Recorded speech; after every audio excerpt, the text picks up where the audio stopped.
My name is Gloria Lipari, and I am a cardiovascular sonographer. I've been in medicine since 1985 and went back to school in 1996 for ultrasound.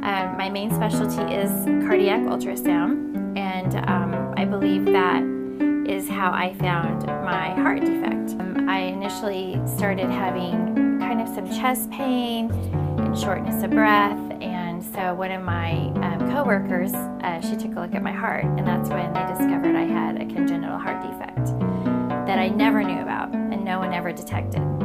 So with that began my journey of getting healthy and trying to stay on top of this, but no matter what I did, it just seemed to progress, and I started having more shortness of breath and more swelling in my legs, and I noticed that probably at some point I was going to have heart surgery. I was running and doing marathons, had ran 3 half marathons and a marathon in a year, and at the last race I knew something had really changed.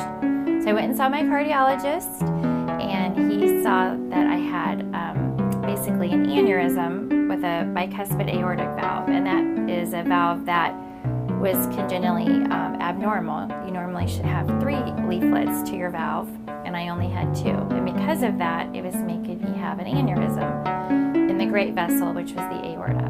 And that was leaking back in my heart, which was causing the swelling and the shortness of breath. I went back to see the cardiologist when I noticed I was having more shortness of breath.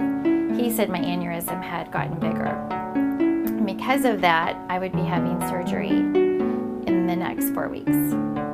So I had my surgery, and it was very scary, and even though I am in this field and know a lot about it, I was definitely, scared for the outcome and didn't know what to expect, being a patient versus being on the treatment side.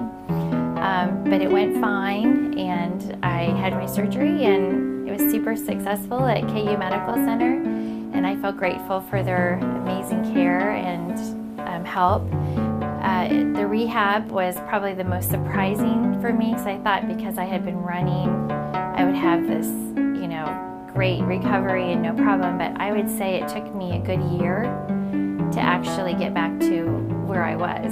Well, I'm a very faithful person, and I believe that my religion helped me, and my faith and prayer above all, and also my family support and friend support was just amazing, and I had so many people help me through.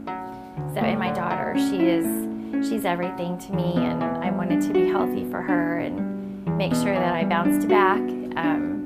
Because of her, she was also my encouragement and my motivation. My company at Kansas City Internal Medicine Group were big supporters of the American Heart Association, and I was involved with that prior to my heart surgery. And then when I had my heart surgery, I thought this is definitely something that I want to become more involved with, because it was something that happened fairly quickly, and I want to make other people aware. And so it was a good organization to be involved with, so that I could tell my story and possibly help, even if it's just one person who has the same symptoms, they could actually be more aware of it. And so that's how I became a part of that. And then I also was a big contributor of the American Heart Association walk, and I had several people walk with me, and we raised a lot of money for this cause, which I am very